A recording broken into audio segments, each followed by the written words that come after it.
¿Qué tal? Muy buenas tardes, bienvenidos a Busca TV. Hoy en un nuevo programa, hoy vamos a tratar un tema muy interesante.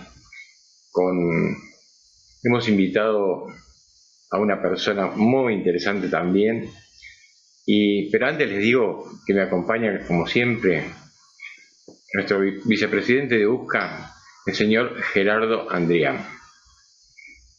Pero para no demorarlos, les quiero presentar también a nuestra invitada de hoy. Ella es la hermana Marie de la Segese Requeiro. Ella es argentina, pero vive hace varios años en Francia. Le vamos a preguntar sobre el libro que escribió sobre Juana de Arco, porque tengo entendido que desde que tiene uso de razón ha estudiado la vida de Juana de Arco. Les doy las buenas tardes, los saludo. Buenas tardes Rubén, buenas tardes Gerardo, Buenas buenas tardes, noches para hermana. mí, buenas noches de Francia, buenas tardes para ustedes. Es un placer tenerla en nuestro programa. Y bueno, queremos primero que nuestro público conozca un poquito a la hermana María de la Segese Sequeiro. Es argentina, hace 10 años que vive en España, en Francia, perdón, pero también es abogada. Ahí se lleva bien una Sí, religiosa y un polaridad, abogado. polaridad.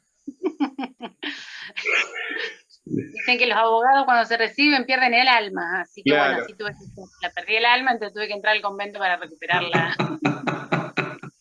a acercarse a Dios. Muy, muy importante eso. Bueno, vamos a hablar un poquito de Juana de Arco. ¿Por qué escribió el libro? ¿Quién es Juana de Arco? Queremos que nos cuente usted.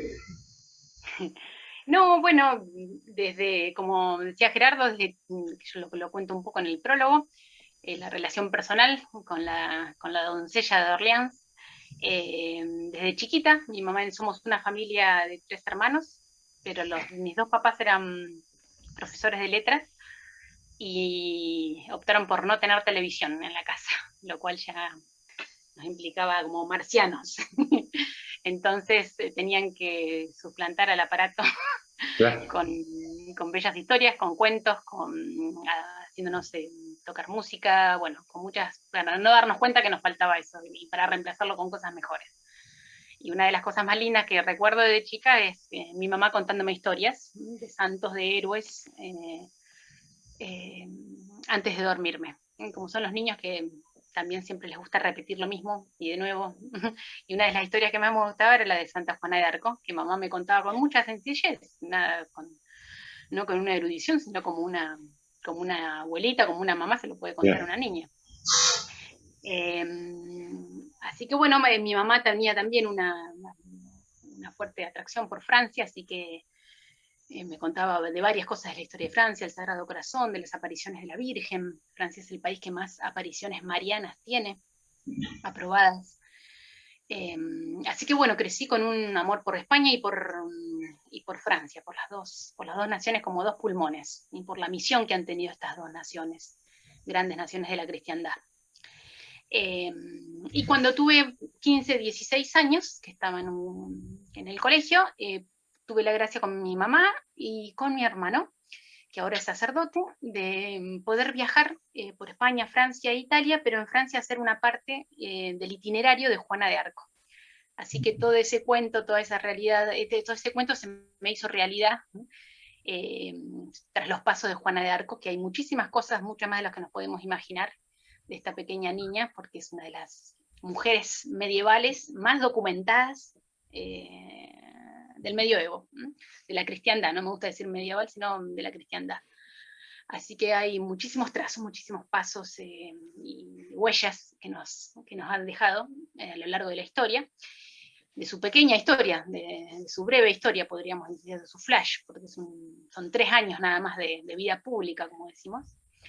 Y bueno, ahí volví muy entusiasmada, podía leer el francés, así que compré algunos libros, porque toda su bibliografía y la más importante está en francés, no hay muy poco en español, poco y nada diría. Pero bueno, volví con un interés en plena edad del pavo, a los 16, 17 años, de profundizar más por la historia de ella.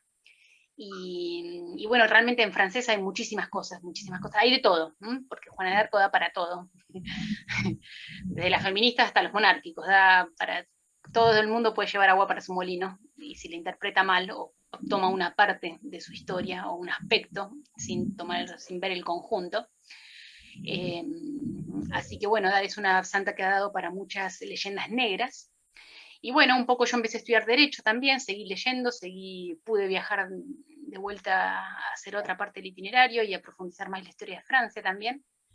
Así que eso hizo que en un momento, ya siendo, bueno, fui abogada, después entré al convento y después de 10 años en Argentina me mandaron a Francia. En el 2012 llegué a Francia y justo ese año se cumplían los 600 años del nacimiento de Juana de Arco, así que había como dentro de la bibliografía y de los que siguen a Juana de Arco, que es un mundo muy pequeño, católico, había un reflorecimiento en la bibliografía, en las películas, en oratorios, en música, en el arte.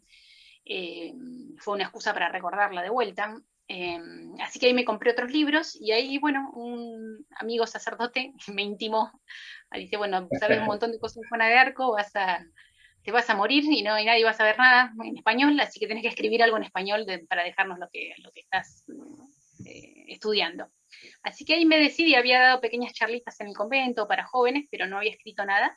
Y bueno, a partir del 2012, con esta bibliografía, con estos libros buenos que se habían hecho en francés, muy serios, de estudios de abogados, de historiadores revisionistas, que revén la historia a la luz con ojos cristianos, me puse a hacer como un resumen, no podría decir que yo no soy historiadora tampoco, soy abogada, un resumen de la buena bibliografía que había sobre Juana, pero desde el punto de vista abogada, porque me puse en el papel, en el rol de la defensa, justamente porque fue tan atacada, tan vilipendiada por la historia, incluso dentro de la iglesia a veces es mal interpretada, así que fue un poco tener el rol de abogada defensora de Juana, incluso por eso elegí la tapa del libro así, que está de perfil, como le hacen a los detenidos, que le sacan una foto de frente y de perfil. La idea fue esa también, ¿no? Ponerla como la acusada y bueno, presentar la defensa. Y después, bueno, que cada uno tome las conclusiones, aunque hay una conclusión mía personal, pero bueno, siempre está la libertad de espíritu de cada uno. Gerardo. Bueno, sí. Mire, estaba pensando en uno de los aspectos que mencionó hermana Marí, que es que se la puede interpretar y todos pueden llevar agua para su molino. Este libro es muy pertinente por un montón de situaciones actuales. Una de esas situaciones es el mal llamado feminismo, ese feminismo rampante, intoxicante, que tanto ataca a la Iglesia. Y acá en Argentina, uno de los argumentos que suelen utilizar esta ala de la ideología feminista es que la Iglesia siempre, o mejor dicho, nunca tuvo en cuenta a las mujeres, o que las mujeres fueron no fueron valoradas. Discriminadas. Claro, discriminadas, y con este libro totalmente documentado, porque está documentado desde principio a fin, echa por tierra ese falso argumento, uno de tantos, porque tienen varios falsos argumentos en contra del cristianismo, en contra de la Iglesia. Los que amamos a la patria y amamos a la Iglesia, en primer lugar, esto nos sirvió a mí particularmente, me sirvió también como elemento de defensa. Entonces, ese aspecto es sumamente importante, reivindicar la figura, la personalidad de esta joven mujer, jovencísima, Juana de Arco. En este sentido, y acá viene la primera pregunta, es ¿Por qué aparece Juana de Arco? ¿Qué estaba pasando en Francia en ese momento? ¿Por qué apareció en ese momento y no en otro momento? Eh, o sea, ¿cuál es la razón, la explicación que usted la da y muy buena en este libro? Sí, Juana es verdaderamente dentro de las santas, es un caso único, como usted lo decía, en griego se dice hapax, un caso único en la historia. No se ha dado otro santo así, y hasta el momento no, en la historia de la iglesia, por ejemplo, de Juana de Arco y después, posteriormente, no ha habido un caso de otro santo que haya consagrado su vida y su muerte en la hoguera, por la salvación de su patria. Es una santa política, es una santa que se consagra a la salvación del reino de Francia, que sin duda Dios suscitó eh, para esta nación a la cual le tiene una preferencia, y dejó que esta nación, podríamos decir, toque fondo. La situación política, justamente, creo que yo en todos los santos hay que hacer un marco histórico, pero más en Santa Juana de Arco, porque justamente a veces Dios suscita a los santos, a los grandes héroes, a los grandes próceres, que son como el oppositum per diametrum a lo que está sucediendo, como la antítesis de lo que está sucediendo, de lo que el mundo quiere.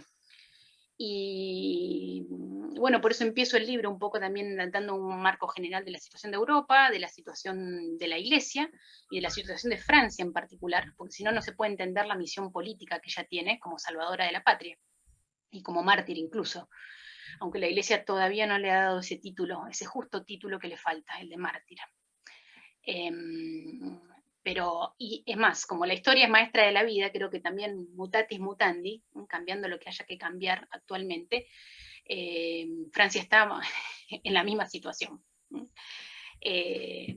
Brevemente, solamente para que sepan, estamos en Europa en el siglo XIV, es el siglo que precede, Juan es del siglo XV, de 1412 nace, pero el siglo precedente ya es todo una preparación, una decadencia, lo que se llama la decadencia de la cristiandad, el fin de la Edad Media, cuando esta cristiandad, esta unidad cristiana de todos los países cristianos, España, Italia, Francia, todos tenían una unidad, incluso Inglaterra, una unidad con la misma religión, con la misma fe, en la cual el Papa estaba a la cabeza de toda la cristiandad, y abajo estaban los reyes, y cuando el Papa decía vamos a recuperar Jerusalén, todos los reyes iban. Bueno, esa unidad cristiana, esa Unión Europea, si quieren católica, empieza a resquebrajarse en el siglo XIV, se empiezan a pelear los reinos y va a ser una lucha fratricida, lamentablemente, en este caso puntual, de Francia contra Inglaterra, dos naciones católicas, ¿no? Todavía Inglaterra no es protestante, sino que era católica, tan católica como Francia, ¿no? Se empiezan a pelear por territorios, por dominios de poder, por controles de puertos, de comercio, y bueno, esas peleas fratricidas, Dios las castiga enviándoles la peste negra, que se cobró un tercio, esa fue una verdadera peste, un tercio de la población europea, así que fue una terribles muertes, se habla de 23 a 25 millones de muertes. Y bueno, eso hizo reestructurar toda la situación de los países europeos. A eso sigue una situación en la iglesia de división, de cisma. El Papa hay un tiempo que los papas tienen que emigrar a Aviñón. La figura del Papa, justamente, que era universal, se empieza a galicanizar, a francesar. Francés era la sede, porque los papas se trasladan a Aviñón. Franceses eran los papas, franceses eran los cardenales, ya estaban hartos de franceses. Después logran que el papado vuelva a Roma, Santa Catalina de Siena, pero ahí empieza lo que se llamó el cisma de Occidente, donde los italianos no estaban de acuerdo que se haya elegido otro papa, bueno, que sea un papa francés, los otros franceses no querían que sea un papa italiano, el asunto que sale elegido uno, Urbano, y otros eligen otro, Clemente, así que están los urbanistas y los clementistas, y hay dos papas, en la cual hay santos que defienden a un papa y hay santos que defienden a otro, no se sabía realmente quién era el papa legítimo, así que eso divide la iglesia y debilita la imagen papal. En un momento llegó a haber 3 papas, Y bueno, particularmente bajando ya a Francia, ahí tiene una situación de guerra externa con Inglaterra, puntualmente por territorios en Francia, y que Inglaterra aprovecha esa situación porque en Francia hay una situación también de guerra civil, de guerra interna, así que aprovechan como que los franceses se pelean entre sí y Inglaterra invade. Así que es una situación realmente catastrófica para Europa, para la Iglesia y para Francia en particular, que después lo podemos ver un poquito más puntual con qué pasaba con la monarquía francesa, ¿no? Pero es una situación en la que, como les digo, Francia toca fondo, invadida por el enemigo, sin rey, dudando de la legitimidad, el príncipe Carlos, que se llamaba, no duda de su legitimidad. Los franceses toman París, los ingleses toman la capital, toman París, avanzan, así que ya se creían que ya estaban, hay una parte del territorio, hay parte de los franceses que se unen al enemigo, se llaman podríamos decir los colaboracionistas, son los borgoñones, toda una región de Francia que se une a los ingleses, así que traiciona a su propia patria, y bueno, y empiezan a avanzar y toman la mitad de Francia prácticamente.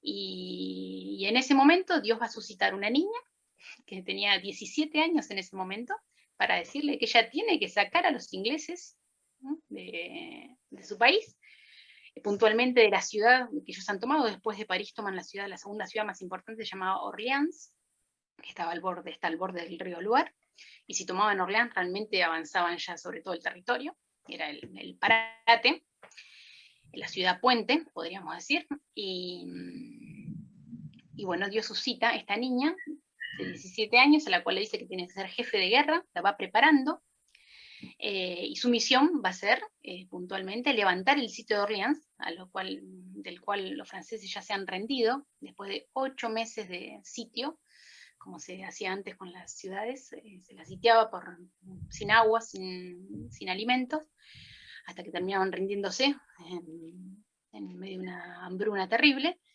Y puntualmente en 1429, cuando es el sitio de Orleans, después de 8 meses de sitio, los franceses se rinden. Bueno, pero no nos rendimos a los ingleses que nos van a masacrar, sino que nos rendimos a los borgoñones, que eran estos colaboracionistas, estos franceses que habían traicionado, pero por lo menos eran franceses, que vamos a negociar la rendición. Y bueno, y en esa situación límite, creo que Dios suscita lo que nadie esperaba, lo que no cuenta para el mundo, ni para la guerra, ni para nadie, una pastorcita de 17 años que la va a hacer jefe de guerra, y va a ser la encargada de levantar el sitio de Orleans, de hacer coronar al verdadero rey de Francia, no al de Inglaterra, y sacarlos a los ingleses a su territorio. Es impresionante, ¿no? Los que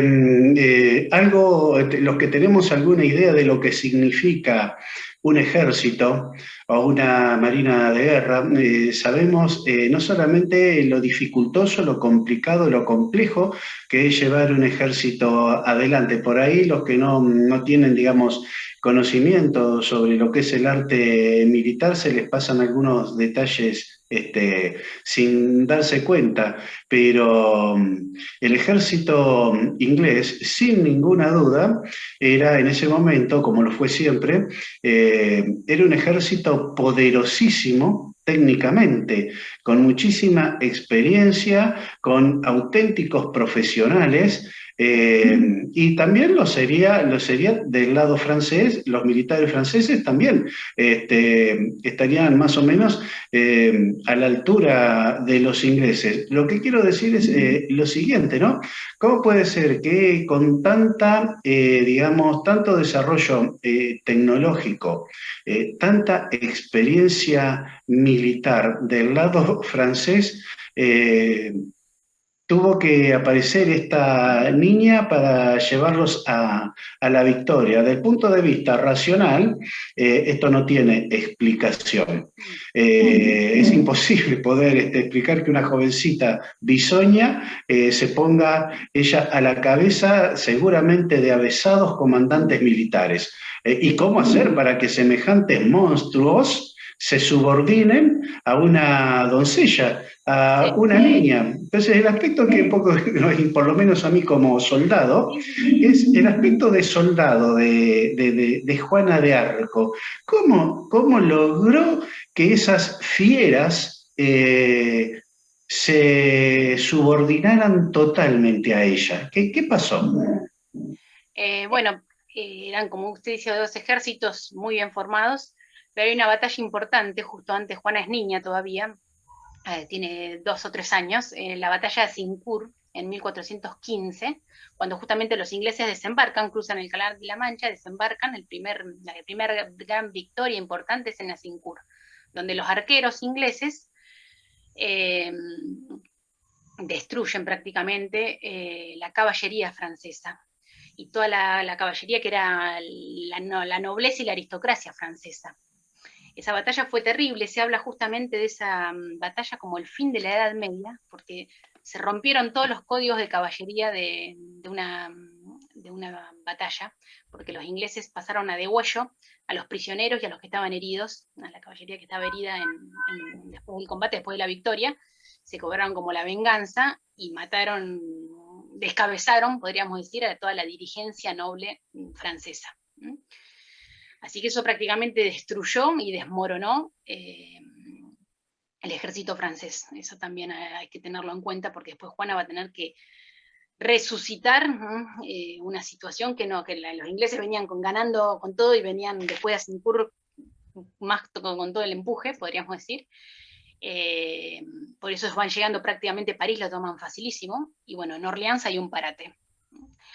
Y cuando Juana aparece, justamente no había ejército, no podríamos decir, este ejército estaba totalmente diezmado, totalmente, sobre todo vencido moralmente. ¿Por qué? Porque la reina, la regente de Francia, había dicho que ella, el príncipe heredero, el que tenía que luchar realmente por recuperar ese reino invadido, no era hijo legítimo de ella, era un bastardo, era este príncipe Carlos, y que ella ese lo había tenido como un bastardo, y aprovecha para a su hija, Catalina, unirla al invasor, que es Enrique V, un gran rey inglés, pero que invade y que en ese momento toma París, y que se casa con la princesa.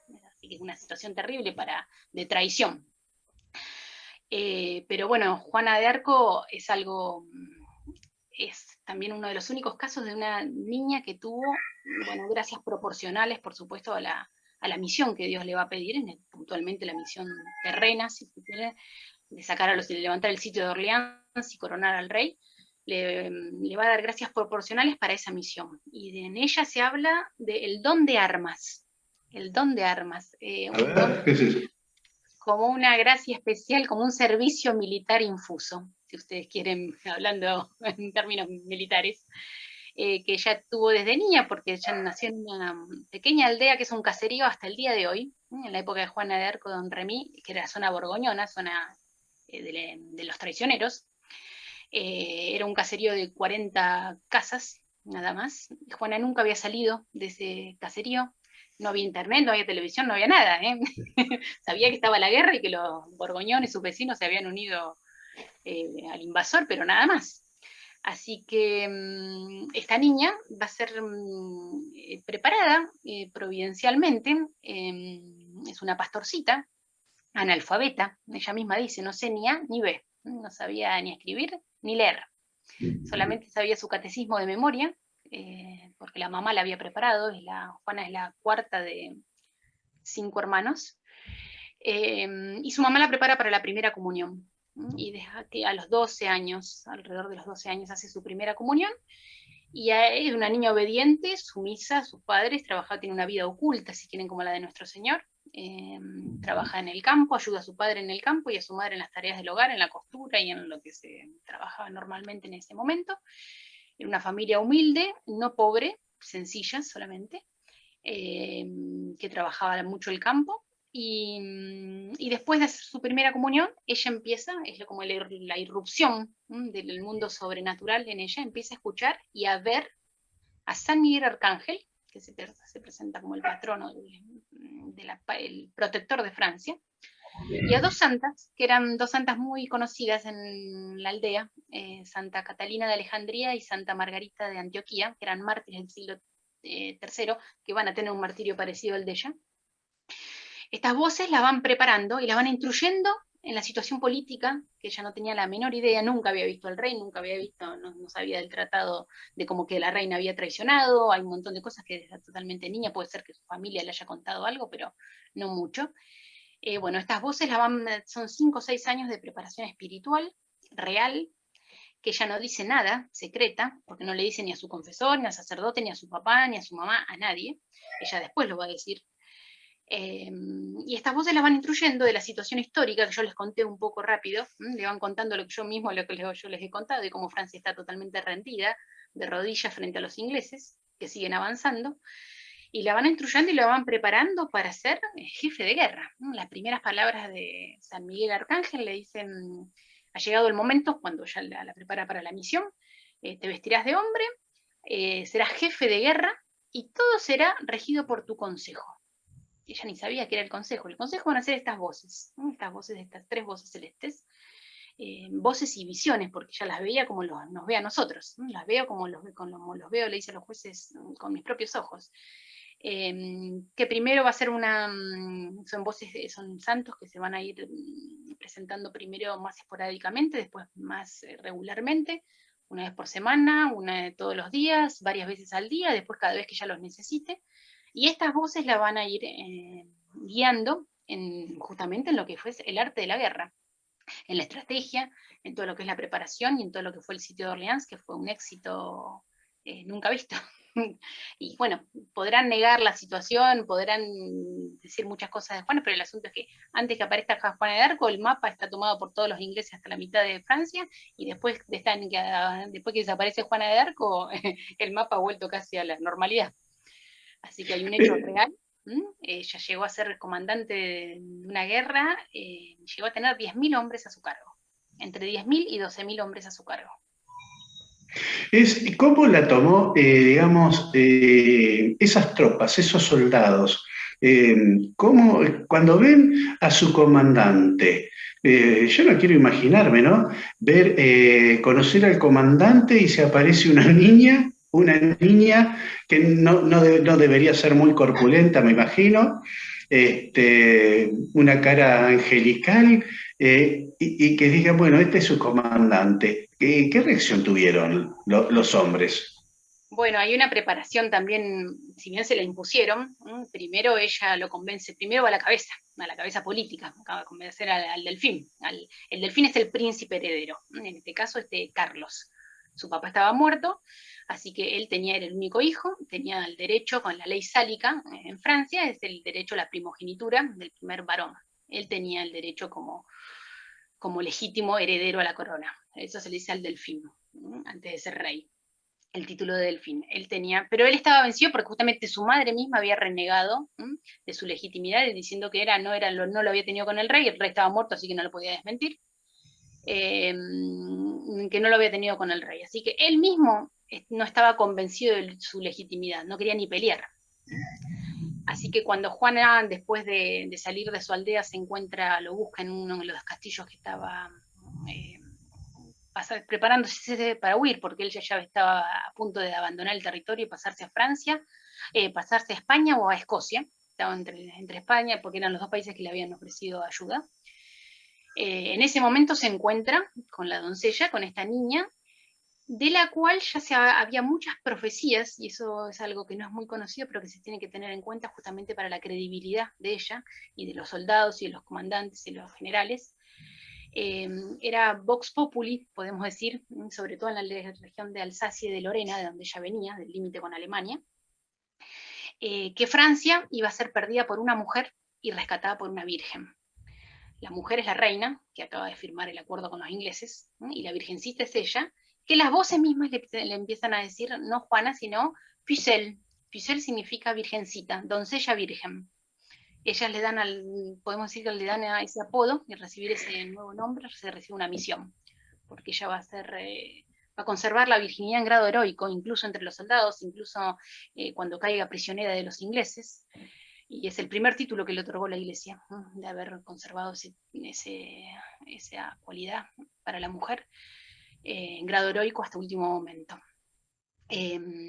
Y también, bueno, esas profecías, por ejemplo, que decían, Francia se perderá, los arqueros avanzarán y una virgen los detendrá. Los arqueros justamente son los ingleses, ¿no? Y esta virgencita, y ella va a decir, esa Pucelle, esa virgen soy yo. Ella se va a aplicar e interpretar estas profecías. Estas profecías, por ejemplo, se las cita, cuando lo ve cara a cara, al delfín, se la cita y el delfín le cree. Pero aparte de las profecías, ella profetiza también. Hoy mismo, si no me mandáis a Orleans, hoy mismo usted ha tenido una derrota a las puertas de Orleans. Y bueno, y para constatar ese hoy mismo tenían que mandar un emisario, un paje que iba y veía si había, bueno, empiezan a ver que ella también tenía el poder de, no solamente era profetizada, sino profetizada, sino que podía profetizar. Y después se mandó unos cuantos milagros, ¿no? Vamos a decir, como una vez que empieza su vida pública, su accionar, desde resucitar a muertos, ¿no? Hasta subir en un momento, hasta milagros sobre la naturaleza también, en un momento tenían que cruzar el río con todo el lugar, con todos los abastecimientos que llevaban para Orleans, ella cambió el sentido del viento para que suba el agua y puedan cruzar en barco todas las barcazas pesadas con el alimento que traían. Así que bueno, de esas hay muchas, ¿no? Milagros, ahí empiezan a creer en ella, ¿no? Pese a que hasta último momento ella tuvo, el consejo del rey estuvo dividido, ¿no? Realmente, pero bueno, ella primero lo convence al rey, y después tiene la mitad de su consejo a favor, y es todo un tiro y una afloja permanentemente, que le va a costar muy caro, porque el rey, mientras que estuvo, tenía una personalidad muy débil, Carlos VII, el futuro Carlos VII, así que mientras que estuvo al lado de ella, fue fiel y hizo bien las cosas, pero bueno, cuando se aparta de Juana, se empezó con el otro consejo, y la va a traicionar. Pero bueno, no le fue fácil, en ningún momento dominó toda la situación, por supuesto, pero dominó gran parte del ejército, a la cual se le sometió, y se habla también del milagro moral, cómo ella fue transformando a este ejército de mercenarios, de voluntarios, de gente que conocía, que sabía de esta virgencita, que había que apoyarlo una vez que ella empezó a ganar las victorias. Pero bueno, de ese ejército que empezó, podríamos decir, muchos como voluntarios, o que volvieron al ejército, hizo un ejército de caballeros cristianos, una cosa, un milagro moral. Ella misma irradiaba una pureza y una autoridad moral enorme. Los mismos, es precioso leer las declaraciones, sobre todo de los pajes y los soldados y capitanes después, que le van a seguir a ella en todo lo que es la han estudiado muchísimo, el aspecto militar puntualmente, porque es el más... ¿Qué decían en esas declaraciones, hermana? ¿Se acuerda de alguna? Hay algunas, bueno, porque cuando se muere Juana de Arco, yo le decía que era la mujer más documentada, justamente porque ya hay como 4 procesos, ¿no? Un proceso que le hacen el delfín primero, para ver si no es una bruja, si no es una divina, si no es alguien que viene del demonio, por qué podía adivinar, por qué podía profetizar, si ese poder le venía del demonio o no, porque era un hecho constatable, pero de quién, bueno, ese se hace un proceso en Poitiers, y el rey, bueno, y el tribunal de la Inquisición, de la verdadera Inquisición, esta niña es enviada del Espíritu Santo, y rechazar la ayuda de ella es rechazar la ayuda de Dios. Ese tribunal inquisitorial totalmente objetivo y para nada favorable a la niña, tiene una sentencia después de 6 semanas favorable. Después tenemos el proceso que le hacen los propios ingleses, en los propios enemigos, que es terrible, pero es el documento más importante, el proceso de condenación. Y después tenemos 20 años después el proceso de rehabilitación, donde se citaron, justamente le empiezan a la mamá de Juana de Arco, lo reabre para decir que su hija no había sido ni bruja ni nada, como la habían quemado los ingleses, sino que había sido una buena cristiana. Pero para ese proceso se llaman a todos los testigos vivos que habían estado al lado de ella, a favor y en contra, ¿no? Porque van a declarar ingleses, van a declarar sus propios enemigos, van a declarar desde amigos de la infancia, soldados que estuvieron con ella, soldados que pelearon contra ella, soldados que la tuvieron prisionera, sacerdotes que estuvieron a su lado. Bueno, fue un testimonio, más de 120 testigos oculares que la conocieron cara a cara. Bueno, por ejemplo, los primeros compañeros que le acompañan a visitar el delfín, que siempre por ahí en las películas se hacen como una especie de amores imposibles, porque Juana tenía 17 años, y la describen realmente muy bella, muy armoniosa físicamente. ellas dicen que Juana tenía que irradiaba una pureza contagiosa, se podría decir. Y entonces le preguntan puntualmente, pero usted no se quiso nunca acostar con ella, no tuvo deseo sexual, no sintió atracción carnal por ella. Y dos que durmieron al lado, que tuvieron toda la campaña hasta que la toman prisionera, declaran una de las declaraciones maravillosas, que eran chicos de 22, 23 años, que naturalmente podrían haberlo sentido. Que ellos mismos sufrieron una transformación moral, y que era tal la pureza que salía de ella que hasta llegaron a tener vergüenza de tener un mal pensamiento, de decir una mala palabra delante de ella. Y él mismo declara, uno de los pajes, dijo, yo declaro bajo juramento nunca haber tenido un deseo carnal por ella, por la pureza que irradiaba. Eso es algo impresionante. Sí, sí. A ver, Robert, no sé si vos querés preguntar algo, decir algo. Yo lo que rescato, y llevándolo a estos tiempos, que el valor moral, esa transformación moral, creo que lo que hizo que el pueblo cambiara, que el ejército la siguiera, esa capacidad de liderazgo, ¿no?, que tuvo Juana.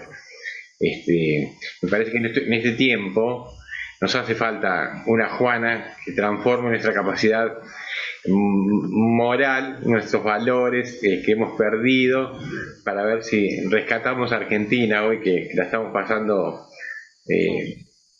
estamos muy como confundidos, creo, donde los valores se diluyen, por ahí me parece que hace un ejemplo de moral intachable, lo que puede llegar a ser.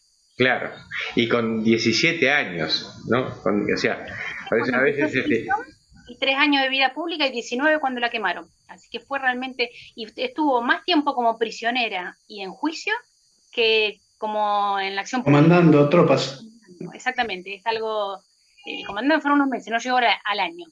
En menos de un año, en 8 días, levanta el sitio de Orleans, después de 8 meses que los mejores generales y capitanes franceses no habían podido hacerlo. Y eso ya es un hecho objetivo, un dato objetivo. Y ya llega y en 8 días se levanta el sitio de Orleans sin un enfrentamiento que hubiese sido una carnicería entre ejércitos cristianos, evitando un enfrentamiento porque los ingleses terminan levantando el sitio sin hacer un enfrentamiento todo general. Así que ese también es otro milagrazo que se manda Juana, ¿no? Y después, bueno, como ustedes, como son militares también, desde el punto de vista estratégico y militar, Juana es un ejemplo de guerrera y de haber llevado la guerra justa, ¿no? Porque todos piensan que, bueno, porque Juana es una guerrera, cómo la iglesia pudo canonizar a una carnicera que iba con la espada y que mató. Ella en el proceso declara jamás haber matado a nadie. Tuvo que usar su espada para atacar y para defenderse, pero las circunstancias, y fue herida 4 veces en combate, no es que tampoco iba siempre cuando se necesitaba en la delantera y cuando se necesitaba como en la retaguardia. De hecho, cuando la toman prisionera estaba en la retaguardia y cuando la hieren estaba en el frente. Y ella, lo que se llama, llevó una guerra justa, sacando a los ingleses del territorio, y agotando todas lo que se llama toda la doctrina política, la doctrina de la guerra, la doctrina política de la iglesia, y puntualmente dentro del derecho de guerra, lo que se llama la guerra justa. Primero mandó 3 intimaciones, por ejemplo, a los ingleses, que como ella no sabía escribir, las dictaba. Entonces, una de ellas todavía queda, una de las intimaciones, que es un tratado de guerra espectacular, donde ella le dice, bueno, vamos, como dicen los chilenos, por la razón o por la fuerza. Bueno, primero vamos por la razón. Yo soy enviada de Dios, vengo a sacarlos de mi territorio, no de Inglaterra, sino que ustedes tienen que salir de nuestro territorio. Ustedes devuélvanme las llaves de las ciudades que han tomado, que son francesas, no tienen nada que hacer acá. Váyanse por las buenas, porque si no, van a ir muy por las malas y vamos a hacer un enfrentamiento tan grande como no se ha visto nunca entre estos dos reinos. Y vamos a matar, vamos a hacer una carnicería total, y vamos a matar a todos los que no tengan que estar acá. Y solamente van a quedar acá los ingleses que encuentren su tumba. es terrible en las intimaciones. Por supuesto, los ingleses se matan de risa, se burlan de ella, más como que firma la virgencita, así que se pueden imaginar los insultos que les decían, pero bueno, hace 3 intimaciones a los ingleses para que se vayan, por supuesto ellos se toman como una burla, y bueno, hay 2 enfrentamientos de Orleans y Patay, son de las batallas donde los ingleses pierden más soldados, pero bueno, agota primero la vía pacífica, tenía posibilidades reales de ganar, de hecho ganó, y cambió la situación para mejor, porque de hecho va a llegar a coronar al Delfín como el verdadero rey de Francia, Carlos VII, en Reims, que era la catedral donde todos los reyes, la mayoría de los reyes de Francia se habían consagrado, que era una catedral, era una ciudad que pertenecía a los borgoñones y a los ingleses en ese momento, así que es otro punto importante. Y eso es se resucita moralmente a toda la Francia que estaba totalmente vencida y de rodillas. Por eso Juana de Arco, por esta situación que Rubén decía, de cómo está Argentina, es un canto de esperanza, porque Dios no abandona. Juana de Arco es un caso donde hay una intervención directa de Dios sobre una nación, para salvar una nación, no solamente una nación, sino una forma de gobierno, una patria primero, una patria devolviéndole los límites y las fronteras que tiene, que Dios le dio históricamente, y en este caso una forma de gobierno, la monarquía, y dentro de la monarquía una dinastía, porque los ingleses iban a poner una monarquía también, pero bueno, no era la dinastía que Dios quería. Que Dios había previsto. Exactamente, así que en ese caso fue una excelente estratega que llega hasta la victoria, por supuesto con ayuda de las voces, con la ayuda celeste, pero cumpliendo todas las reglas del código de guerra de la época. Y bueno, tiene cosas, ellas en ese sentido eran los caballeros, no se peleaban en época, no sé, los viernes de Cuaresma, se comían pescado el viernes de Cuaresma, no se peleaba, por ejemplo, el domingo, el día que se libera Orleans, era el día de San Miguel Arcángel, el 8 de mayo, ella no quiso empezar a pelear porque era domingo. Si ellos pelean, les vamos a devolver, pero no vamos a iniciar nosotros porque es domingo. Cosas, detalles así geniales que uno... pero eran códigos de caballería cristiana. Hermana, para que se entienda un poco más, ¿no?, esta rica historia que está contando y que nos sirve también a los argentinos. Yendo un poco más para atrás, ¿de dónde se inicia? ¿Por qué Dios está tan preocupado por la situación de Francia? ¿Por qué Dios se preocupa de restituir al legítimo heredero de la corona francesa? Tiene que haber alguna explicación desde el punto de vista histórico. ¿Dónde está digamos, el inicio de todo esto? O sea, aquí... Sí. Eso ya es lo que se llama teología de la historia, ¿no? Ver Dios como maestro de la historia, como rey y señor rey de reyes que es, tiene un plan para cada nación y ha dado a cada nación, como la Argentina, como España, como Francia, una misión. Y a algunas naciones le ha dado más que otros, como con una familia hay hijos que el mayor recibe más que el menor, o dones distintos.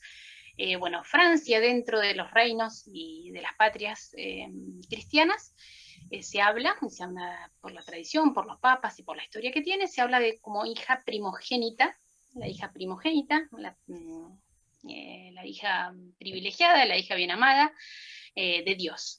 Francia es la hija mayor de la Iglesia. ¿Por qué? Porque ya desde los albores del cristianismo, después de la caída del Imperio Romano, cuando el Imperio Romano se empieza a desmembrar, con la invasión de los bárbaros, y se empiezan a hacer como un mosaico de naciones donde los bárbaros se van insertando y se van instalando en el siglo V, VI, VI y VII, en ese mosaico que es Europa con la invasión de los bárbaros y la caída del Imperio Romano. En Francia se instalan los francos, que eran los bárbaros que venían. ¿En qué época, hermana? Disculpe, ¿en qué época? Siglo V. Siglo V. Siglo V los francos se instalan. Esos francos van a ser los primeros, se lo resumo, pero van a ser los primeros que se van a convertir en Occidente como nación católica en bloque, como se convierte el rey en una batalla milagrosa que es en Tolbiac. Se convierte el rey, acepta bautizarse, se bautizan 3.000 francos en Reims, justamente donde Juana de Arco corona al delfín, donde, bueno, el primer rey francés, el bautismo de Francia, se habla de ese día, en la Navidad del 489. 486. Bueno, se discute Perdón, o sea que no es por casualidad lo de Reims. No, es algo, todo tiene un porqué y un porqué histórico. Ahí se bautizó el primer rey, se bautizó y se coronó el primer rey católico. Y ese rey Clovis en francés, va a empezar a hacer otras conquistas de otros pueblos bárbaros, paganos o arrianos, ya con la herejía arriana, y se va a empezar a convertir toda Europa, gracias a esta primera nación que se convierte y que convierte a otras naciones. Y el día del milagro de la conversión de Clodoveo, hay un milagro enorme, hay 2 o 3 milagros, pero uno de los milagros es que en el momento del bautismo hay una paloma que aparece desde el cielo, con un óleo sagrado, con un óleo en el cual se ungía al rey, y ese óleo que lo trae una paloma, que siempre se tomó como el Espíritu Santo, lo recibió el obispo, que es santo después, San Remigio, y con un poquito de ese óleo sagrado que la paloma le depositó en su mano, ungió a Clodoveo. Y en ese momento le profetiza que Francia va a ser, es un reino privilegiado, y tiene que ser el protector de la iglesia. Por eso después Francia va a ser el soldado, se le dice el soldado de la iglesia. A lo largo de toda la historia, hasta la Revolución Francesa, Francia va a tener como misión defender al papado. Va a ser quien done, con Pepino, bueno, con Carlomagno, con los reyes, con los emperadores van a ser quien donen los estados pontificios, y después van a ser los que encargados de defender al Papa en caso de ataque. Así que tuvo un papel importantísimo, ¿no? como soldado, como defensora, ¿no? de la iglesia, que lo conservó. Entonces, al tener esa misión enorme, ¿no? Dios le dio gracias enormes, como le digo, ¿por qué mandó una Juana de Arco a Francia y no nos manda a nosotros cuando estamos con la guerra de las Malvinas, contra los ingleses? Y bueno, no sé, por qué no lo hizo. Hubiésemos necesitado una Juanita para sacar a los ingleses de las Malvinas. Bueno, Dios lo quiso así por Francia, sinceramente por la gran misión que tiene Francia con la iglesia, y cada vez que sea,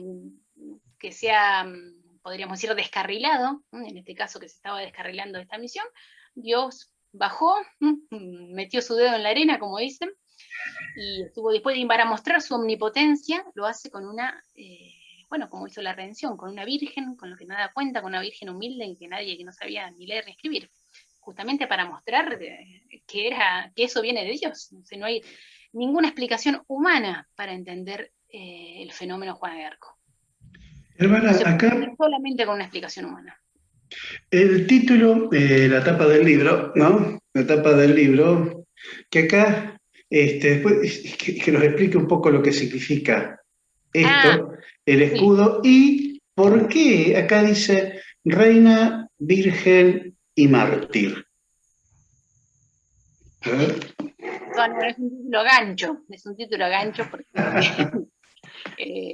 bueno, virgen porque ella justamente defendió su virginidad, eso es lo más, aún así es controvertido porque hay quienes lo niegan, como que ella fue violada en la prisión, pero no hay ningún testigo, ni siquiera los ingleses, ni siquiera contraparte. Ella dice que entrega su cuerpo virgen, hay testimonios de estos de pureza que irradia, hay los mismos ingleses, un inglés, que es lo primero que hubiesen dicho que le habían sacado a ella, que decía la virgencita, que le habrían sacado la virginidad para decir que era una impostora, tiene exámenes de virginidad que se tiene que someter a 2 o 3 exámenes de virginidad en el proceso para demostrar que no era una impostora. Bueno, ese título en la iglesia es indiscutido, y tanto que la iglesia la va a canonizar en 1920, casi 500 Mucho años tiempo después. como virgen, solamente, con el título ese. Así que es un título reconocido por la iglesia y por los enemigos también. Después el de mártir es más controvertido, lo siguen pidiendo los franceses porque lamentablemente, a pesar que se la pidió en el momento que se canonizó a Juana, hubo un sector de la iglesia francesa que argumentó con argumentos que yo resumo en el libro y que creo que son convenientes, son verdaderos, y que es un justo título que les falta a Juana. No se lo dieron al título de mártir porque diciendo que, bueno, para que se muestre que es mártir, ella tiene que haber muerto por odio a la fe. Entonces, bueno, se dice, bueno, no murió por odio a la fe porque quienes la mataron, quienes la quemaron, eran tan católicos como el rey francés. No tenían odio a la fe, sino era un odio político que no justifica el odium fidei. Bueno, por razones que no me puedo explayar, se demuestra que sí hubo odium fidei, que quienes la quemaron no tenían la misma fe. De hecho, no reconocían al Papa, que estaba justamente por estos líos que yo mencioné, de cisma y de haber 2 papas y 3 papas al mismo tiempo. No reconocían al Papa verdadero que estaba en Roma. Ya se había terminado el Cisma de Occidente, estaba Martín V, que era el Papa que puso fin a todo ese gran periodo de confusión. Pero quienes la condenaron a Juana de Arco no eran la Iglesia, de hecho eran los verdaderos cismáticos. Por eso hay, no sé si conocen al padre Castellani. Sí. Castellani, cuando en un momento en una reunión le preguntan dónde estaba la Iglesia cuando estaban quemando a Juana de Arco, él dice: la Iglesia era Juana de Arco. Ella era el credo, el catecismo, ella representaba la verdadera fe, y quienes la quemaban eran los verdaderos cismáticos, herejes, y bueno, y todas las acusaciones que le pusieron a ella. Así que bueno, ese es un justo título que, bueno, que algún día Dios quiera que solamente lo pueda dar el Papa, que Dios quiera que se revea eso, y porque realmente ya está muy bien fundamentado, y lo siguen reclamando los franceses como un título que les falta. Y muchos, la mayoría, se la tiene como mártir. Pero bueno, le he dedicado bastante porque me parece que es el título que más amerita ella. Y después el de reina, que es más desconocido, es porque tiene un acto sublime en su vida, y totalmente desconocido incluso en las biografías que hacen los mismos católicos. No es un hecho conocido, pero hay una misión terrena, una misión política, como yo decía, que es levantar el sitio de Orleans, una misión política, levantar el sitio de Orleans y coronar al delfín. Y hay otra misión más sublime, que es la declarar que Jesucristo es el verdadero rey de Francia, y que el rey de Francia, en este caso Carlos VII, es un lugarteniente de nuestro Señor. Esa es una tradición también histórica y en continuum que tenían los reyes franceses a partir de Clodoveo, que se había perdido, y que Juana hace constatar con un notario, con los secretarios del rey, que eran los notarios, en un acto público, solemne y oficial, que se lo tiene en una basílica, en una iglesia preciosísima, que todavía se recuerda ese hecho, donde Juana le hace traer al delfín, los notarios, los secretarios, y bueno, anoten lo que va a suceder. Y como ella ya ha levantado el sitio de Orleans y todo lo respetan y tienen tiene autoridad ella para hacer lo que hizo. Así que en ese momento los notarios toman nota y ella le pide al rey, a Carlos VII, que le entregue su reino. ¿Estás dispuesto a darme lo que yo te voy a pedir? Sí, lo que quieras. Dadme el reino. Y bueno, Carlos VII queda medio desconcertado sin saber qué había pasado. ¿Qué iba a pasar, perdón? Bueno, notad, Carlos VII da el reino a Juana. Ahora, Juana da su reino a nuestro Señor Jesucristo, verdadero rey de Francia. Y dice que esa es la segunda donación, Juana a nuestro Señor. Y se habla de la triple donación porque dice que en ese momento Juana cambió la voz, puso una voz más gruesa, más grave, y dijo: bueno, señores, en este momento no soy yo, sino quien habla Jesucristo de mi parte. Jesucristo, rey, entrega el reino a Carlos VII. Por eso Juana le va a llamar el lugarteniente, el que está en lugar de el verdadero rey de Francia, Jesucristo. Y él hace las veces como una especie de vicario político, como es el Papa vicario de Cristo para la Iglesia. Bueno, el rey de Francia es un vicario político para el reino. Por eso ella, si podríamos decir, fue reina unos segundos solamente. No lo digo yo, a esto yo he resumido franceses que mantienen este título y que me ha interesado muchísimo este nuevo título. Y que está documentado. quieren, fue reina por unos segundos y su único acto soberano fue poner en manos de Jesucristo a su patria. Todo un símbolo y una lección de historia y de teología de la historia, como decíamos antes, para volver a encauzar y a poner de vuelta con, bueno, el origen divino del poder, también todo poder viene de Dios, y en este caso dejar constatado con notarios, algo único e inédito en los anales de la historia de la Iglesia. Es increíble esto que está contando, hermana Marí. Se me ocurre mientras la escucho, ¿no? Los orígenes, o sea, en la Constitución de 1853 se adopta oficialmente el culto católico apostólico romano, ¿no? Se me da que pensar, digo, con Monseñor Mamerto Esquiú entonces y algunos otros católicos de la época, ¿no habrán sabido algo de esto y habrán tomado como modelo a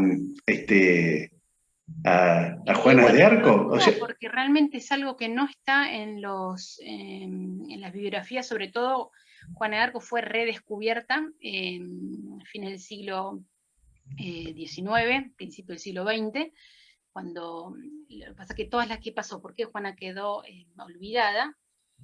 Primero porque todas las actas estaban en latín, las actas de estos procesos que le habían hecho, en latín jurídico, así que más inteligible. Más complicado.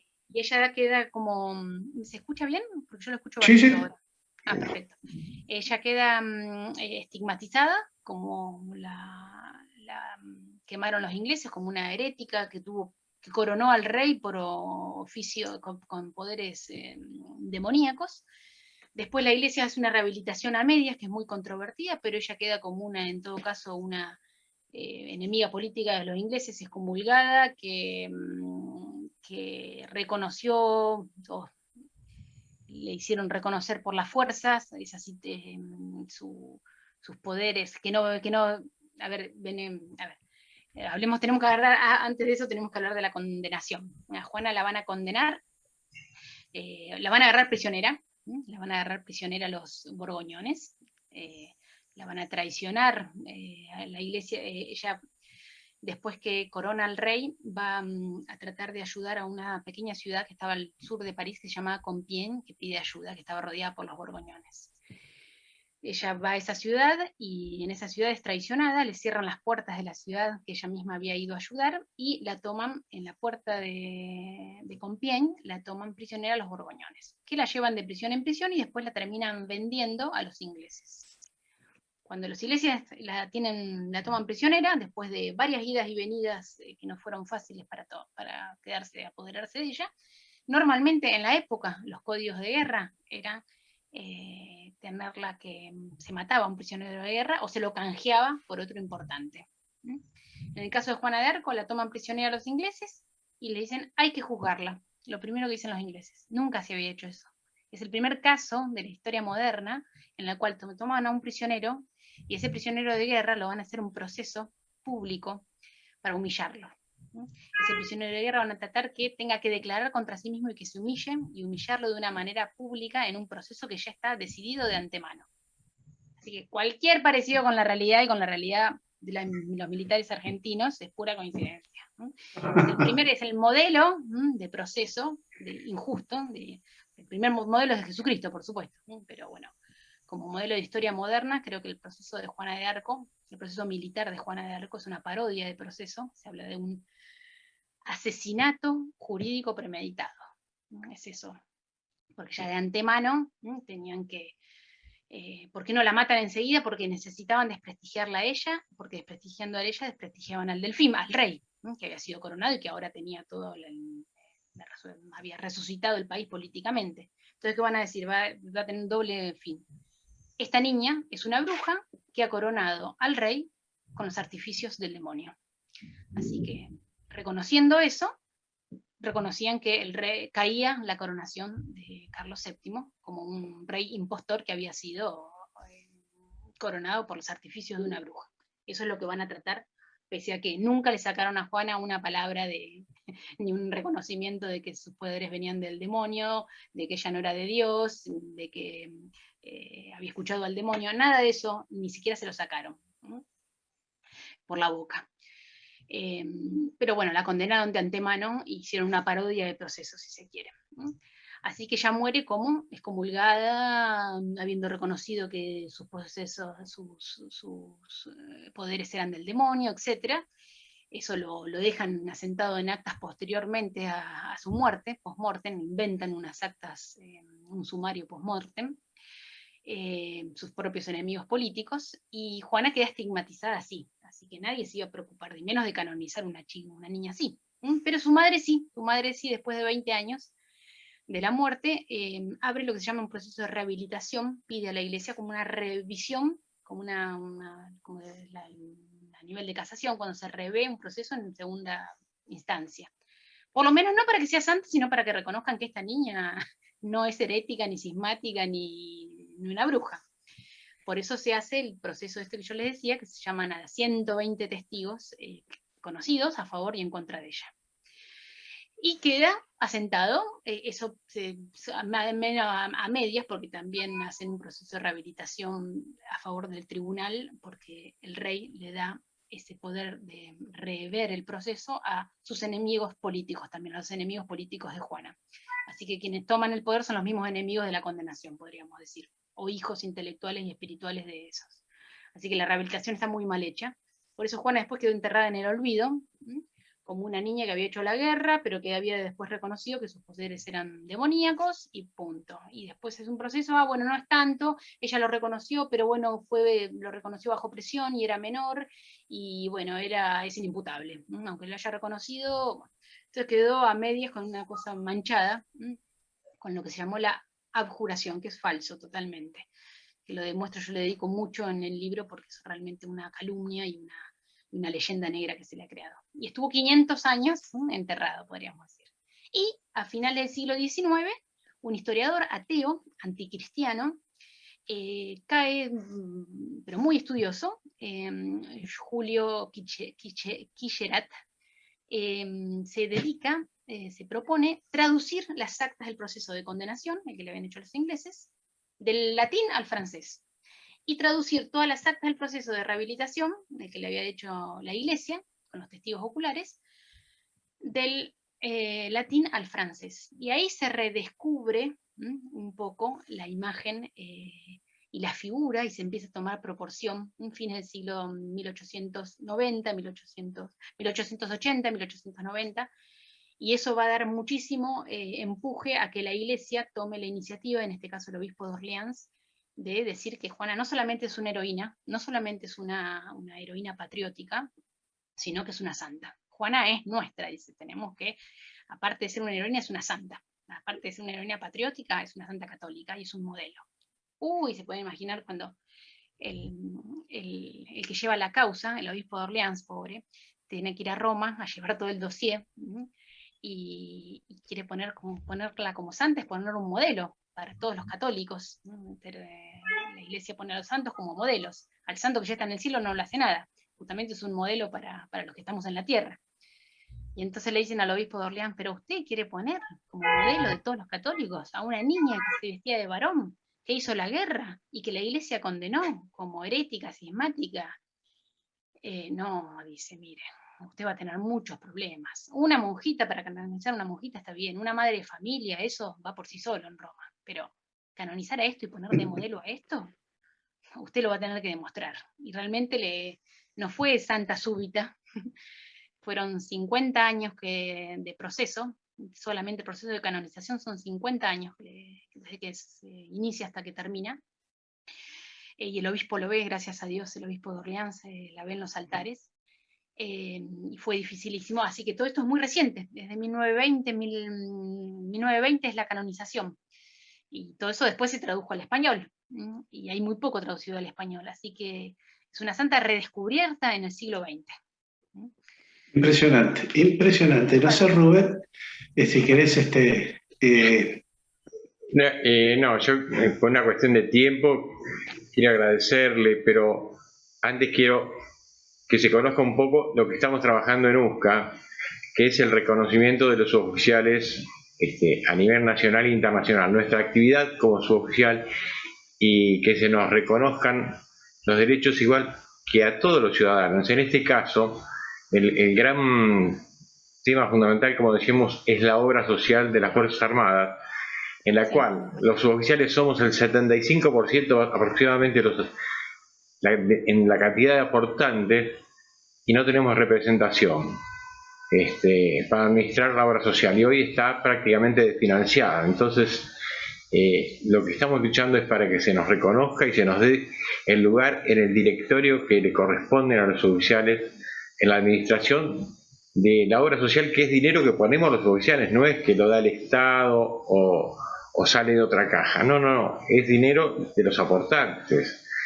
pero no nos aceptan en el directorio, y por eso estamos trabajando para cambiar el decreto de necesidad y urgencia por el cual se creó la obra social, y no quedó claro, no quedó especificado que los suboficiales también somos partes de los afiliados y que tenemos derecho a estar en el directorio. Hay representantes de las Fuerzas Armadas, representantes del personal civil de las Fuerzas Armadas, o sea, oficiales, y el personal civil. Los suboficiales no nos tienen en cuenta. Entonces, creo que en este tiempo, en un Estado de Derecho, estas cosas no pueden pasar. Deberemos seguir trabajando para que estos derechos se nos reconozca como colectivo dentro de la sociedad, ¿no? Entonces, me parece que es muy importante, a través de todos los programas y de toda la gente que... No cansarse de decirlo. Claro, que quede bien claro, pero que se conozca, porque a veces no se conoce socialmente, entonces como que está todo bien, y las cosas que no están bien. Cuente con mis oraciones y con la intervención de Juana de Arco, para que se haga justicia por los soldados, por los héroes de la patria también, de nuestra patria. Claro, y a veces, como rescato, que Juana de Arco, siendo tan jovencita, sin tener jerarquía, porque aquí parece que tener una alta jerarquía le da la capacidad para administrar nuestra plata, y no es así. Por eso el hecho de tener mucha jerarquía. Hoy las cosas han cambiado. También pese a la injusticia, parecer que no tener los medios, que la situación va a ser, en política lo último es la desesperación. Claro, nunca hay que desesperarse en política, porque la situación puede cambiar de un día para otro. La situación de los militares hoy es desesperante en Argentina. Sí. Pienso que el ejemplo de Juana de Arco y el ejemplo de otras naciones que han resucitado en momentos que han tocado fondo, y creo que Argentina está tocando fondo desde la desmalvinización hasta el día de hoy. También. No hay que desesperarse, hay que seguir luchando, y hay que seguir luchando por la buena causa. Así es. Una de las razones de ser de nuestra asociación no es solamente reivindicar nuestros derechos civiles, políticos y económicos, sino que también justamente tratar de hacer escuela, pidiéndole ayuda, participación a personas como usted, hermana Sayé, y reivindicar estas figuras importantes, en el caso de Santa Juana de Arco, no solamente para Francia, sino para el mundo entero. Santas católicas, son modelos universales. Exactamente, Santa son modelos... Nuestra, Juana es nuestra, como dijo el Papa. Sí, totalmente. Y además son modelos de virtud en todo aspecto, como hija, como ciudadana, como patriota. Sí, como patriota, algo que está tan olvidado por la dirigencia argentina, muy lamentablemente, y que reivindica lo mejor que pueda tener una sociedad, y sobre todo como el cristianismo. Para lograr la paz. La paz se va a lograr a punta de lanza, dice ella, y lo logra. Y la guerra centenaria, la guerra de los 100 años, pone fin a una guerra centenaria, justamente, con la guerra, y bueno. Sí, pero la paz prepara la guerra. pero es hermosa esta historia. Yo vuelvo a repetir, el libro me atrapó cuando lo tuve en mi mano, empecé a leerlo. En 3 días y medio lo leí porque no podía parar la lectura. Está ese libro, y hay otro resumen que se llama La Cristera Francesa, que es más cortito y está solamente la vida de ella. Y también lo recomiendo para ambos públicos, para públicos preparados para leer un libro de 450 páginas, o para un público más sencillo, pensando yo en los jóvenes, hay otra versión que es un resumen, una síntesis, que se llama La Cristera Francesa. Lo pueden conseguir. Ojalá que siga haciendo estos trabajos, hermana, que son muy esclarecedores. Yo se lo agradezco. Excelente, excelente trabajo, excelente obra para leer y releer y entender un montón de cosas. Yo, a la edad que tengo, entendí muchas situaciones que jamás nadie me las había explicado y nunca las leí en ninguna parte, pero que las encontré acá. Todo el origen digamos, de lo que fue Francia, de lo que seguramente en algún momento va a volver a ser, ¿no? Y de lo que va a pasar a nivel mundial. Estos son llamados de esperanza. Seguramente esta santa, junto con todos los santos del cielo, nos están escuchando.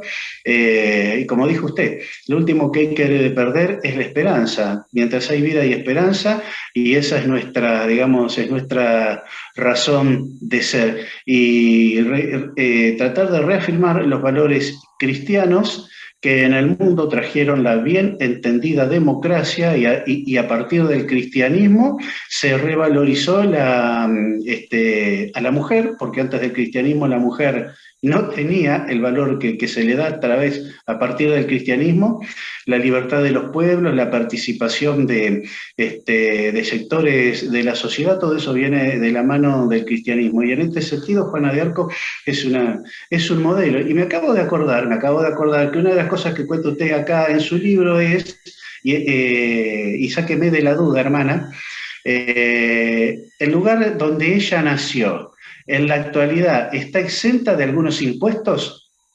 Estuvo exenta hasta después de la liberación de Orleans, el rey le pide lo que quiera. Y ella lo único que pide es que la liberación de impuestos del pueblito. Y se lo conceden, del acta, hasta la Revolución Francesa, que después la Revolución Francesa barrió con ese privilegio. O sea que duró por lo menos 400 años la exención impositiva, sí. O sea que modelo de ciudadana y de política, si se quiere. Fíjese qué actualidad, la actualidad que tiene, esto es impresionante. Así que yo lamento mucho, por cuestiones de tiempo y de espacio, yo sé que ustedes, no sé si digo bien, hermana, corríjame, ustedes las monjas o las religiosas, tienen muy poco tiempo para descansar, nosotros ya le quitamos mucho tiempo. Acá en Argentina son las 6 menos cuarto. ¿Qué hora es ahí en Francia? 11 menos cuarto. 11 menos cuarto. Hoy ya le quitaba, seguramente ya tendría que estar en la cama porque usted es muy madrugadora. Así que yo lamento eso. Por mi parte nada más y de todo corazón, muchísimas gracias, hermana. Muchas, muchas gracias y Dios quiera que pueda continuar haciendo esta clase de trabajo que son muy necesarios y que nos hacen tan bien al espíritu. Que Dios lo bendiga también. Hermana, le agradecemos en nombre de USCA, en nombre del canal de los sociales castrenses. ¿Y dónde se puede comprar el libro?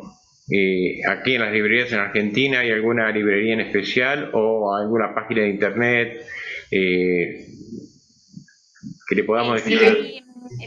Yo me ofrezco a hacer el contacto, disculpe que le interrumpa, yo me ofrezco a hacer el contacto para aquellos que quieran obtener este libro documentado. Hay librerías en Buenos Aires y en Argentina hay varias librerías y los envían a domicilio también. Ah, bueno. Es un primer estudio documental. Está hecho en base a los documentos del proceso, a Santa Juana de Arco, o sea que jurídicamente, históricamente tiene muchos aspectos. Este libro aparte le confieso que más de una vez se me hizo un nudo en la garganta cuando iba leyendo el libro, hermana. No soy yo, es Juana, es Juana. Es Juana, sí, hubo unos pasajes donde realmente por ahí se me piantaba un lagrimón. Bueno, la despedimos muy agradecidos y seguramente la vamos a convocar nuevamente en otra oportunidad, pero para hablar un poco más de la actividad religiosa, de lo que hace una monja, una hermana en un convento y demás, que por ahí creo que el que no está muy vinculado con la iglesia todos los días, por ahí a los jóvenes les interesa saber un poco más. Bueno. Así que en algún momento le agradezco mucho. Con mis oraciones, y especialmente por esta causa por la cual están luchando.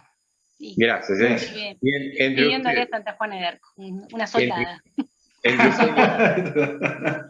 Una gran capitana. Le decía que entre usted y el padre Javier creo que me van a acercar cada día más a la iglesia. Yo no soy demasiado practicante y me parece que ustedes me están acercando cada vez más. Y por supuesto Gerardo, ¿no? Así te agradezco mucho. Gracias. No, por nada. Adiós. Buenas noches. Gracias. Buenas noches, hermana. Buenas noches.